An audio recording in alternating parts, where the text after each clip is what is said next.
श्री स्वामी चरित्र सारामृत या ग्रंथातील अध्याय 2 मध्ये श्री स्वामी समर्थ महाराज यांच्या मंगळवेढा येथील वास्तव्याची माहिती दिलेली आहे। त्यांनी तिथे सुमारे 12 वर्षे व्यतीत केलेली आहे।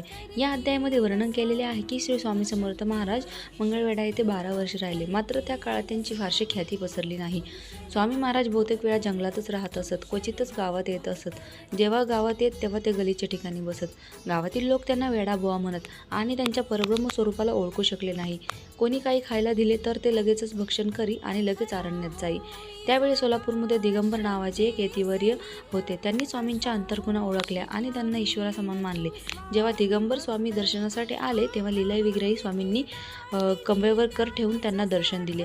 या अध्यायामध्ये स्वामींच्या गुप्त आणि विरक्त स्वरूपाचे वर्णन केले आहे, जे सामान्य लोकांना समजले नाही। अध्याय 2 हा श्रवण करणाऱ्या भक्तांसाठी जन्म मृत्यूचे भय दूर करणारा आणि पावन करणारा असल्याचे शेवटी विष्णू भट्टांनी सांगितले।